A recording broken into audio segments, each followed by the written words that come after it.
none mugiye kongera kuganira nk'uko tubimenyereye, tuganira ku buhamya, mbese tuba ku mbaraga z'Imana n'ibyo igenda ikora. Nagira ngo mbere yuko tubyinjiramo tubanze dusenga Imana, hanyuma tubone gukomeza gahunda. Reka dusenge. Mana Data wa twese uri mu ijuru, muri aka kanya turi hano imbere y'amaso yawe, turagushimiye kuko uyu mwanya Mwami ni wowe uduhaye, utabigizemo uruhare. Hari benshi uyu munsi bageze ahacecekerwa, hari abandi bari kwa muganga, bari mu bitaro barembye. Twe rero kuba turi bazima ni wowe tubikesha, turabigushimiye. Niyo mpamvu uyu mwanya natwe twongeye kuba tugiye kuvuga ku mbaraga zawe ndetse no gukomera kwawe, ariko turakwingize ngo ubanze kweza ubugingo bwacu, ubanze udukureho umugayo, ibyo watubonaho byose bidatunganye. Mana bitubabarire, kandi tuguhaye ikaze. Imana n'Umwana n'Umwuka Wera mwemere kurukira kubana natwe uyu mwanya. Umwuka Wera tuyobore ibyo tugiye gukora byose, Umwuka Wera biyobore, kandi abari ubishorera aho bizinjira hose mu mitima bazabyumva, bizagira ububasha. Abari uzagenda urusha kubasobanurira kugira ngo umuntu wese abashe kumva ko hari imbaraga Mwami ufite zitandukanye n'izo twebwe abana abantu tubasha kubona. Urakoze rero, ngaho bana natwe kandi uturinde imigambi ya Satani y'uburyo bwose, mu izina rya Yesu. Reka ube mu ruhande rwacu kandi utugire neza muri byose, mu izina rya Yesu, amen. Reka dusome ijambo ry'Imana riboneka mu butumwa bwiza bwa Yesu Kristo aho bwanditswe na Mariko, igice cyawo cya 6, umurongo wa 55. Umutwe w'amagambo uravuga ngo akiza abarwayi benshi. Ngo nuko bamaze gufata hakurya bagera imusozi mu gihugu cy'Igenesareti batsikaho. Bacyomoka abaho bamenya Yesu, birukanka impande zose muri icyo gihugu cyose, batangira guheka abarwayi mu ngobyi, babazererana aho bamwumvise. Naho yajyaga hose, ari mu birorero cyangwa mu midugudu cyangwa mu ngo, bashyira abarwayi mu maguriro bakamwinginga ngo nibura abemerere gukora ku nshuda z'umwenda we gusa. Abazikozeho bose bagakira. Imana idufashe. Reka twongereho n'ubundi ijambo riri mu butumwa bwiza bwa Yesu Kristo bwanditswe na Matayo, igice cyaho cya 16, igice cya 16 n'umurongo waho wa 17. Reka dusome mu izina rya Yesu. Aravuga ngo kandi ibimenyetso bizagumana n'abizera ngibi: bazirukana abadayimoni mu izina ryanjye, bazavuga indimi nshya, bazafata inzoka, kandi nibanywa ikintu cyica ntacyo kizabatwara na hato, bazarambika ibiganza ku barwayi bakire. Amen.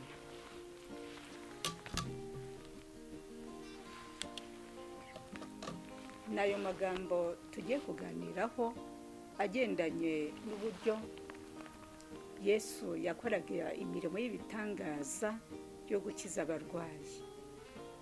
Uhereye muri ubu butumwa bwiza uko ari bune, ubutumwa bwa Yesu Kristo uko bwanditswe na Matayo, Luka, Mariko, Yohana, hagenda hatwereka ukuntu Yesu yagiye akiza abarwayi kandi benshi batandukanye. Rero ni ukuvuga ngo imbaraga Yesu yakoreshaga kiriya gihe akiza abarwayi, ahari umuntu yatekereza ko bashobora gukira kubera ko babaga bari kumwe nawe. Urumva hari abavuze bati nibura habeho gukora ku ncunda z'imyenda ye. Ariko nagira ngo mbamenyeshe ko uyu munsi nubwo bigaragara ko Yesu tutamubonesha amaso, tutamwiruka nk'uko bo ngabo bahekaga abarwayi bakabirukankana, na uyu munsi Yesu aracyakora, na uyu munsi Yesu aracyakiza. Imbaraga zakoraga kiriya gihe uyu munsi wa none. Ndi umugabo wo kubahamiriza ko izo mbaraga zigikora zo kubasha gukiza indwara z'uburyo bwose, yahumuraga impumyi, agakiza ibirema, mbese ngo indwara z'uburyo butandukanye ndetse no kuzura abapfuye. Yesu yarabikoraga kandi na n'uyu munsi aracyabikora. Nashatse ko tuganira kuri ibi kuko ubuhamya ndi bubahe ni ubugendanye n'uburyo natwe twabonye izo mbaraga zikiza. Ahandi twasomye havuze ngo ibimenyetso bizagendana n'abizeye umwami Yesu Kristo, bagenda bavuga ibyo bazahura nabyo. Bazafata inzoga, bazarya ibintu byica, ntacyo bizabatwara. Mbese harimo utuntu n'utundi twabisomye mwabyumvise, ariko ahangaha bagira ngo mbatangarize cyangwa se nongere kubahamiriza ko ijambo ry'Imana ni ukuri kuva mu itangiriro kugeza byahishuwe. Ijambo ry'Imana ni ukuri. Ahubwo mbona ikibazo gikomeye twagiye tugira ni uko turisoma tugasa n'abatera waraza, ariko ntitwiteho cyane gushyira imbaraga cyangwa se mu buryo bwo gushaka kurishyira mu bikorwa ngo turebe niba iryo jambo twasomye ari n'iry'ukuri cyangwa se niba ibyo dusomye bikora. Rero Yesu kakizaga muri kiriya gihe cya kera na n'uyu munsi niko agikiza. Imbaraga yakoreshaga na n'uyu munsi aracyazikoresha. Abakiriya gihe bo bibwiraga ko ashaka kuhakoraho kubera ko bamwegereye, kubera ko bakoze ku ncunda, ariko n'uyu munsi nubwo Yesu tutamubonesha amaso, ariko ndabatangariza ko agikora ibitangaza, agikiza indwara, akizura intumbi. Ari byongeye kubaganirizaho muri aka kanya. Njyewe yenda ntatinze cyane ahangaha mu ijambo ry'Imana, ndi umwe mu bantu bagize ubushakashatsi ku magambo twigishwa mu ijambo ry'Imana. Ngakunda kwibaza ko batubwira Imana bakatubwira n'imbaraga ifite. Nge rero nagize ubushakashatsi nakoze mu bice byabanje. Nagiye mvugamo ibintu byo kwizera kubera ko hari aho nasomye kwizera nkumva uburyo basobanura iryo jambo. Imbaraga z'Imana zishakiye mu bintu bitandukanye, ariko noneho no mu burwayi naho ndavuga ngo birakwiye ngo ndebe koko bazarambika ibiganza ku barwayi bakire mu izina rya Yesu. Numva nanjye ubwanjye mfashe icyemezo cy'uko niba ndwaye ibyo biganza nzabyirambika kuko ndabifite, kandi nanjye mubaha Imana numvaga cyangwa se numva ndimo. Rero ni ukuvuga ngo nagende kuri iryo jambo, njyewe nibuza kujya kwa muganga nshaka gusobanukirwa neza imbaraga z'Imana dusoma mu ijambo ry'Imana. Kandi ibi ngibi nabikoze atari uko kwa muganga kwivuza nta cyaha kirimo. Uzivuze niba kwizera utabishoboye ivuze rwose, kuko n'abaganga batuvura ubwenge bafite n'Imana yabubahaye. Ntabwo rero abaganga simbarwanya, nta nubwo ndwanya kwivuza. Uwakumva bishoboye yagize ikibazo ajya agenda bamuvuze. Ngewe ibyo ni icyemezo cyanjye, kuko ndashaka kureba Imana n'imbaraga Imana ifite. By'ukuri rero imbaraga z'Imana zirahari, imbaraga zikiza zirahari. Twebwe twakiza indwara zitandukanye, ari njyewe ubwanjye, ari abana banjye, ari umutware, twagiye turwara indwara zitandukanye tukizera. Kavuga nti turambikaneho ibiganza dusenge, tureke ijambo ry'Imana ari ukuri. Ubundi dukwiriye kugerageza iby'ijambo tukamenya ko ijambo ry'Imana ari ukuri kandi ko rifite imbaraga koko zibasha kugira icyo ryakora. Nge rero iri jambo bivuga ngo bazarambika ibiganza ku barwayi, nabikoze bitari rimwe, mbikora bitari kabiri. Nanjye babindambitseho, nanjye nagize indwara, nagiye ndwara, ndetse ningewe Imana yagiye ikoreraho ubufindo cyane kugira ngo ndusheho gusobanukirwa, kuko ninjye washaka kubona no gusobanukirwa neza imbaraga z'Imana. Muri izo ndwara twarwaye harimo indwara za malariya, harimo indwara z'iseru, harimo indwara z'ibihara, harimo indwara z'ibituri ku mubiri, harimo indwara zo kurwara ibisebe, ibibyimba. Mbese ni ukuvuga ngo ni indwara zitandukanye. kurwara igifu. Igifu ni indwara yo mu nda imbere. Izo zose twagiye tuzirwara, ariko by'ukuri hakabaho kwizera, bareka turebe ko Imana ibi nabyo ibasha kubikora. Igihe cyarageze njyewe mbese navuga ngo bene data tukiganira tukivuga ibi, imibiri igikunda kudutwaza igitugu, ugasanga umubiri wagutegetse ndashaka kungaburira ibi, umva ukaba wanakwiba kugira ngo komanda umubiri watanze ibashe kugerwaho. Umubiri ushaka kugutegeka akakwambika ibyo udafite ubushobozi, ariko ari umubiri watanze komanda, ari umubiri urimo kugutegeka. Imibiri yacu idutwaza igitugu igihe kinini, ukawuryamisha heza. Ariko ndagira ngo mbabwire ko umubiri waje kumpinduka, umubiri urantungura. Ndababwira ngo ubwo tujya dukunda kuvuga ngo umuntu afite umwanzi, ngo kana karanyanga, burya kwangwa n'umuntu ntacyo bitwaye. Umwanzi ukomeye nabonye ni umubiri, kandi mu bigeragezo nagiye mbona bikomeye, umubiri ni ikigeragezo kidasanzwe, kuko ushaka kugeragezwa n'inzara, wajya ku muturanyi ugasanga barimo bararya, wahagera bakakugaburira, inzara ukabura yitsinze. Ariko indwara nta muntu ukwakira, ni ikigeragezo cyawe wimenyaho ukabana nacyo kugeza igihe Imana ikurengera. Njyewe nigeze nafatwa n'uburwayi, naragiye ndwara indwara zitandukanye, indwara ikaza ariko igihe kikagera ikanahita ari imwe. Noneho Satani arareba aravuga ati kubera hariya wenda haba haje akarwara kamwe, nta kantu kaba koroshye, ahita afata indwara 5 azizana igihe kimwe. Indwara ya mbere yazanye indwara y'umutima. Indwara y'umutima izishoreranye n'indwara y'impyiko. Indwara y'impyiko izishoranye n'indwara yo mu bihaha, hazamo n'indwara yo mu bwonko, n'indwara yo mu magufa. Indwara y'umutima uko nayumvaga, kubera ko ntajyaga kwa muganga, njyewe naryaga umunyu nkumva pe ntibiri kwemera, narya umunyu umutima ukansimbagurika nkumva ugiye kumvamo.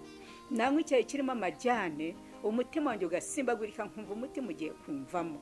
Ubwo ni uko ngo nagendaga nishyira kuri regime, nta muganga wabimbwiye.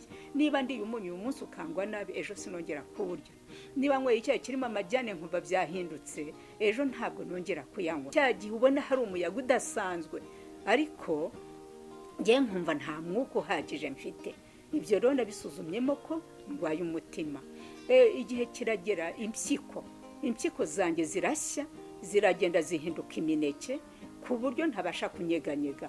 Nageze igihe ntabasha koga, njyewe ngatereka bakanterekera amazi muri dushe, bagaterekamo intebe ya shezi moderine, bagaterekaho ibase, nkoga agace ko hejuru aho mbasha gushyikira, ahagana hasi kubera ko impyiko zahiye simbashe kunama ngo mbashe koga amaguru. Icyo cyari kimwe mu bintu bingereka ko mfite ikibazo cy'impyiko. Nkanywa amazi kuko nari mbizi neza ko umuntu arwaye impyiko bigenda no kunywa amazi cyane. Naba nyweye amazi menshi nkumva ndorohewe gato, naba hashiyeho akanya gato nkumva ndongeye zibaye ubushye. Impyiko ndazirwara, mbese numva ni ikibazo. Ibihaha, indwara yo mu bihaha, by'ukuri ndarakororaga, ngakorora nkaba namara isaha, nta muganga bigeze abinsuzuma. Ariko niba ushobora gukorora ukarangiza isaha utitsa, ugakorora ukabura gica, bikaza guhagarara, imbavu zahiye nanegekaye, by'ukuri nahise numva ntekereza ko ari ibihaha. Noneho indwara yo mu mutwe nagize ikibazo mu bwonko, nkajya numva ubwonko burokerwa, ubwonko bukokerwa, ubundi najya kumva nkuba bumeze nk'ubwabaye amazi, nanyeganyega nkebutse iruhande, nkumva ndimo gukora kiribite kandi nica ahantu hamwe, mbese kubera isereri.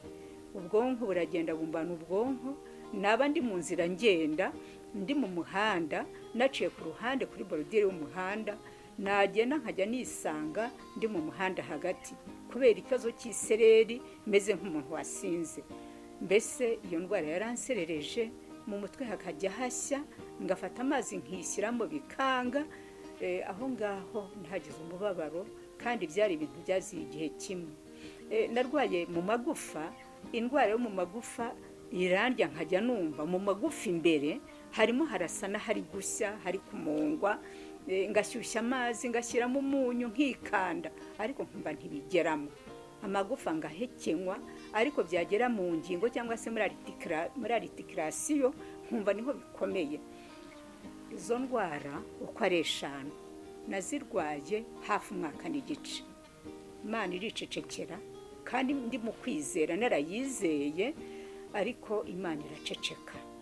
Namaze igihe mbabaye gutyo, ariko nanjye mpagara ku cyemezo cyanjye, ndavuga ngo Imana, imbaraga twagiye dusoma, njye sinshaka imbaraga z'Imana dusoma mu magambo gusa, ndashaka imbaraga z'Imana ziri pratique.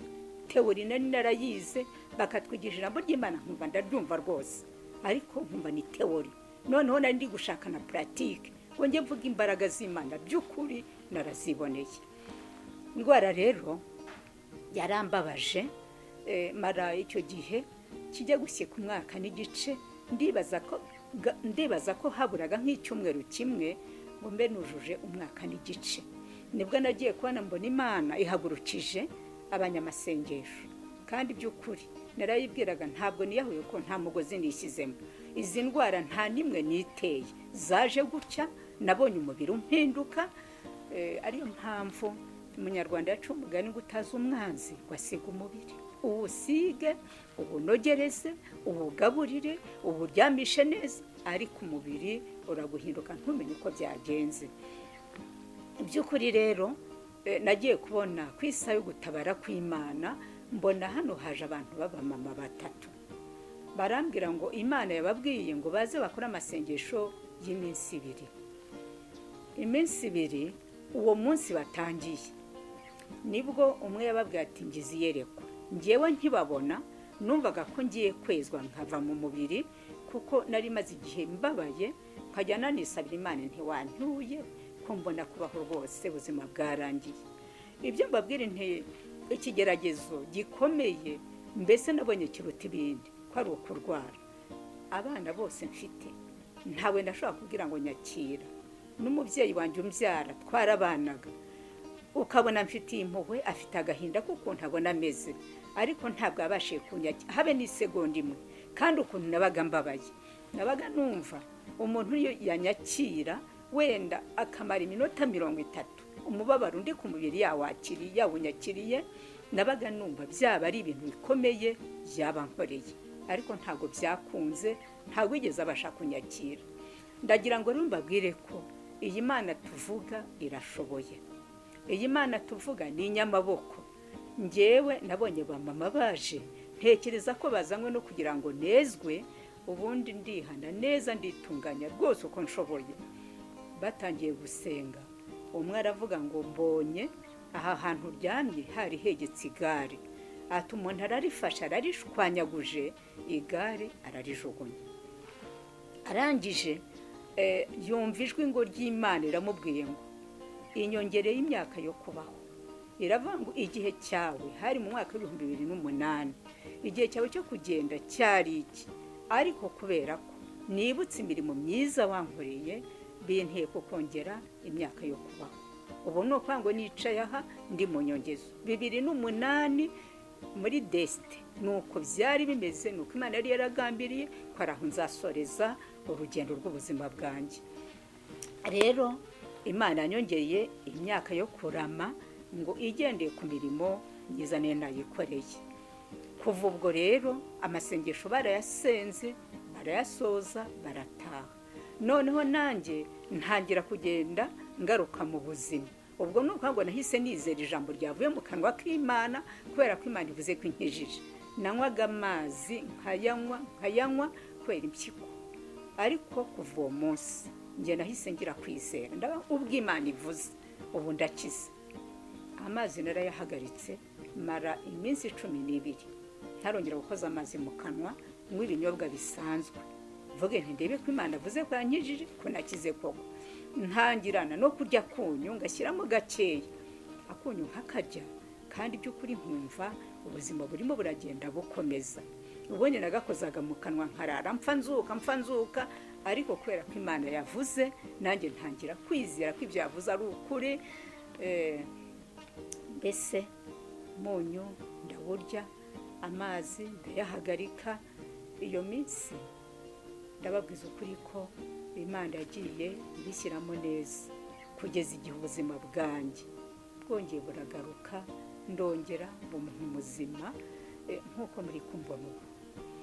Igihe cyarageze ntabwo byarekeye aho, ibipimo bigomba kuza kandi bikaza mu buryo butandukanye.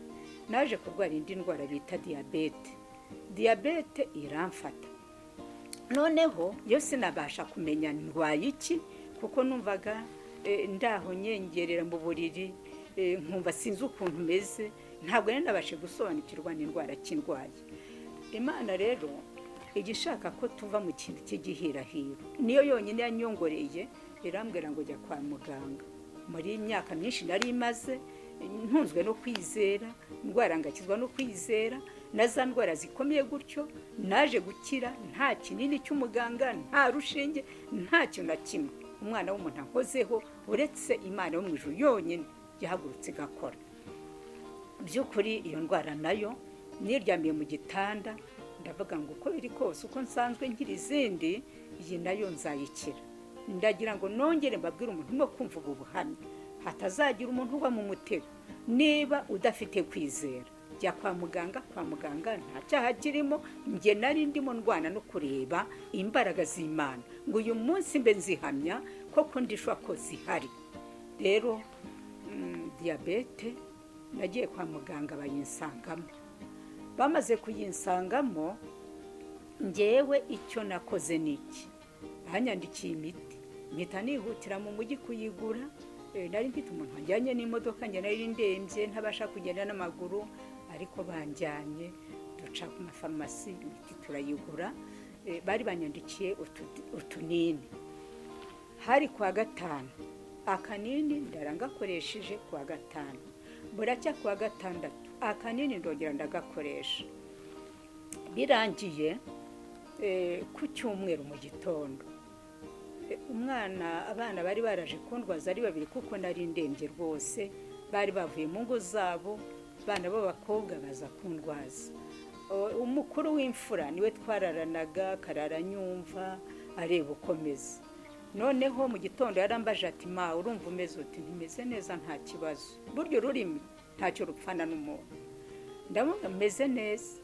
None arambwira ati, kubera ko rumaze iminsi ndi hano, ngiye kunyaruka ngere mu rugo, ngene ndebe uko mu rugo bimeze, ndahita ngaruka. Abwira murumuna we wundi nawe wari wavuye mu rugo, waje kumufasha kundwaza. Aravuga ati, ngwino wegere mama mubaza niba hari ikintu ashaka. Yaraje aranyegera, undi nawe baragiye. Angeze iruhande arambaza, ma ngukorera iki? Mva yaramubwiye nti, nkatira karonji, nkatire udutunda, hate akananasi, mbese no kwa ndimo ndavuga, ariko mu kanya agiye kubona, abona ibintu birahindutse. Uko byahindutse, we yagiye kubona, abona ijisho ry'umutwe riragiye, mbese imboni y'umukara iragiye. Agiye kubona, abona ntangiye kuzamura ibifuzi.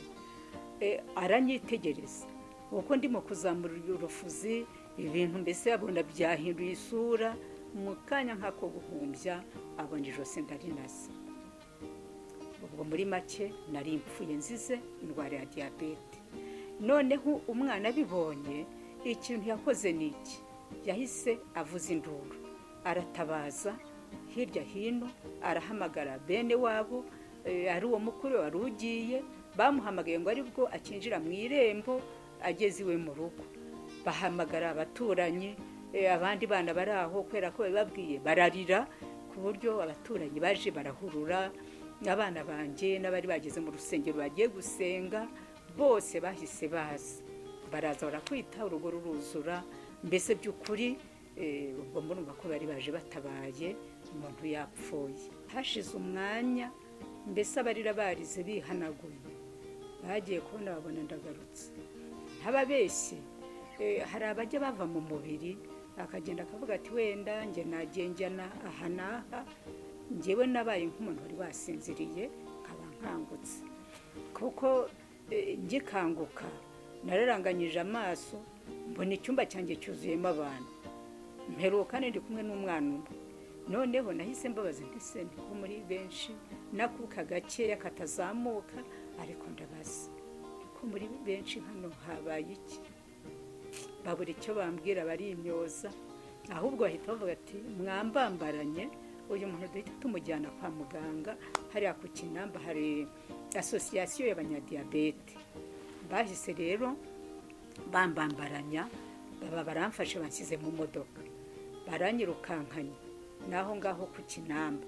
Bamaze kuhangeza, abaganga nabo bahise bakoresha utuntu bajya bapimisha ngo barebe nyine ibigero cyangwa se ibyo bipimo bya diyabete, kuko bababwiraga ko ari diyabete ndwaye.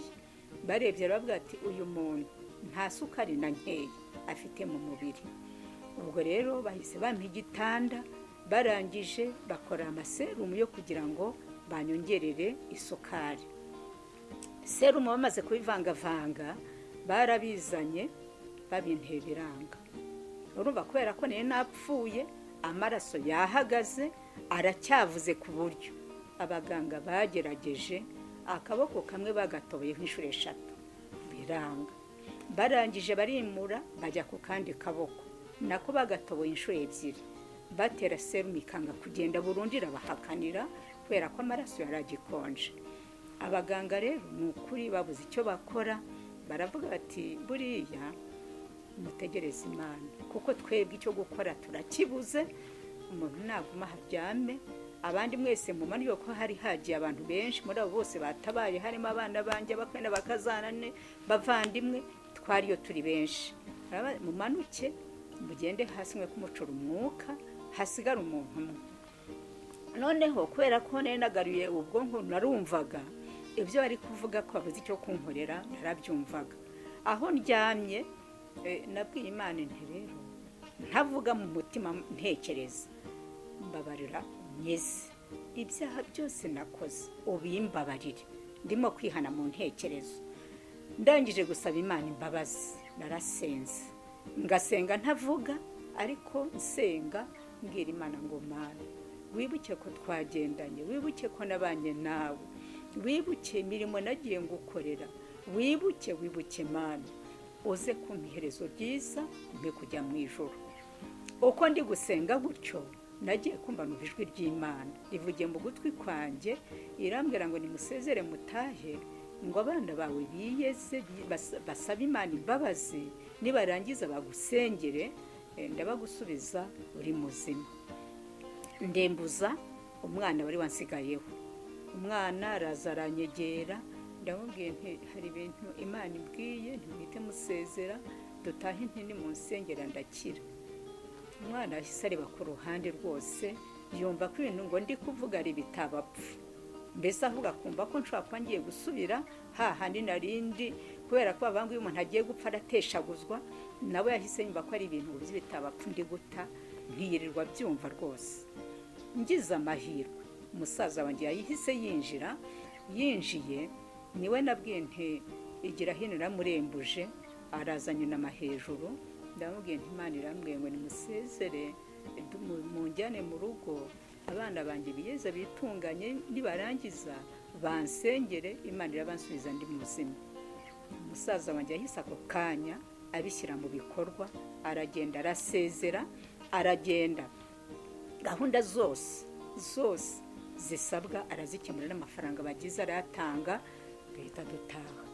Twaraje tugeze hano, abana banjye bakuru bashyira muri logike, barabati uyu muntu ikibazo mwese mwakibonye ko ibintu nta mikino irimo, ibi nta mikino, none mureke tujye gushaka amafaranga, dushaka irindi vuriro rifite imbaraga tumujyane. Ubwo abana bakuru 3 bo baragiye bajya gushaka amafaranga, abatoye abari bo basigara, hagiye 3 hasigara 9. Barasenga, abana bararira hasi hejuru binginga Imana. Imana ntacyo igeze ibabwira, nta jambo, nta jwi, nta yereko. Bigeze nijoro, ubwo turaryamye, naraye nsambagurika, nkumva pe nta buzima, mbese nkumva meze nabi. Mu gitondo cya kare babana n'ubundi bagiye gushaka amafaranga, nagiye kubona mbona baraje bati tugende kwa muganga, barambatuye banshyize mu modoka, turagiye tugeze kwa muganga banjyanye muri prive, babwira umuganga bati amafaranga turayafite, uyu muntu mudufatira ibizamini byose bibaho uturebera icyo arwaye. Umva umuganga wo muri prive nawe yashyizemo imbaraga rwo ibizamini arabifata hasi hejuru, ibyo azi bafata byose yarabifashe. Arangije kubifata arihera arabisuzuma, arasuzuma neza, nuko abishoje arababwira ati muzane wa murwayi wanyu hano. Bantwaye mu maboko baragenda bamuntereka imbere. Muganga arababwira ati mureke mbabwire, niba hari umuntu muzima ubaho kuri iyi si, uyu murwayi wanyu ni muzima, nta ndwara n'imwe nigeze mubonamo. Ati kubw'iyo mpamvu nta n'ikinini na kimwe namwandikira, ku buryo nta muti n'umwe muganga yigeze yandika. Yarababwira ati umuntu wanyu ni muzima, ibifu bye birogeje wagira ngo nibyo umwana mutomye jema, impyiko ati ni muzima, ibyo bya diyabete mwavuga ntayo. Rero nuko nguko bahise abana bagwa muri koma barumirwa, ariko mwibuke ko njyewe rero numvise ijwi ry'Imana ivuga ngo abana banjye bagende bansengere, bansubiza ndi muzima. Nuko gahunda Imana yo yari yarangije kuyikora, ibyo yagomba gukora yari yabikoze, yabishoje, yabirangije. Ni muri ubwo buryo rero naje kugaruka mu rugo, ndaza ndaryama, uko iminsi igenda yicuma numva ubuzima bugenda bugaruka, ndongera ndasubira mu muntu muzima nk'uko muri kumbona ubu. By'ukuri ndababwira ngo imbaraga z'Imana zirahari, imbaraga z'Imana zirahari, Imana ntihinduka, Imana irakora, Imana irakiza. Aha nicaye ndabahamiriza ko Imana ikiza. Uyu munsi nta mutima nigeze nongera kwiyumvamo, nta mpyiko nigeze nongera kwiyumvamo, ibyo bya diyabete nta regime nigeze nongera gufata, mbese no ngo ndiho mu buzima busanzwe nk'abandi bose. Rero ndabahamiriza ko Imana ihari kandi ko Imana ikiza. Ahari birashoboka ko ufite uburwayi bwakugoye ukaba warihebye, ariko ndagira ngo nkurangire ko mu ijuru hari Imana. Burya imbaraga z'abaganga aho zisoreza, aho zigarukira, niho iz'Imana zihera zigakora ibitandukanye n'ibyo twebwe abantu dutekereza. Rero nakurangira ko wakwishyira mu maboko y'Imana, utitaye kwanga indwara nyimaranye imyaka myinshi. Muri Bibiliya dusomamo abo Yesu yagiye akiza bamaze imyaka 38, imyaka 12. Yesu imbaraga ze n'uyu munsi ziracyakora. Rero witangazwa n'igihe umaze urwaye, wikangwa n'indwara urwaye, ahari yaba ari kanseri, ahari yaba ari sida, ahari zaba ari izi ndwara z'amayoberane zaje, ariko Yesu arakiza. Yesu arakiza, Yesu ni muganga. Ndagira ngo ntaza kurambirana, ndacyafite byinshi byo kuzagenda mbabwira. Ubutaha nzababwira ukuntu nagiye ndogwa ngakira amarozi. Satani ntabwo yicangwa arekeraho, arakomeza agashakisha, agaca mu nzira zizwi n'izitazwi, ariko agakora kugira ngo nibishoboka kunanize. Ariko Imana iracyafite imbaraga zo gukora, iracyafite imbaraga zo gukiza. Navuga ngo umurwayi unteze amatwi urimo kumva ubuhamya, komera kuko mu ijuru hari Imana ivana n'umuntu mu rupfu. Imana ibaha umugisha. Ndashoje, tuzakomeza mbabwira iby'ukuntu bandoze, nabwo Imana igakora ibitangaza. Uyu munsi nkaba nicaye aha ndi muzima. Murakoze, Imana ibaha umugisha mu izina rya Yesu. Nkundira Uwiteka kuko yumvise ijwi ryanjye no kwinginga kwanjye, kuko yantegeye ugutwi, nicyo gituma nzajya mwambaza nkiriho. Ingoyi z'urupfu zantaye hagati, uburibwe bw'ikuzimu bwaramfashe, ngira ibyago n'umubabaro. Maze nambaza izina ry'Uwiteka nti, Uwiteka ndakwinginze, kiza ubugingo bwanjye. Uwiteka ni umunyembabazi kandi ni umukiranutsi. Ni koko Imana yacu igira ibambe, Uwiteka arinda abaswa. Nacishwe bugufi arankiza. Umutima wanjye subira mu buruhukiro bwawe, ngo kuko Uwiteka yakugiriye neza. ngo kuko wakije ubugingo bwanjye urupfu, amaso yanjye ukayakiza amarira, n'ibirenge byanjye ukabikiza kugwa. Ibyiza Uwiteka yangiriye byose ndabimwitura iki?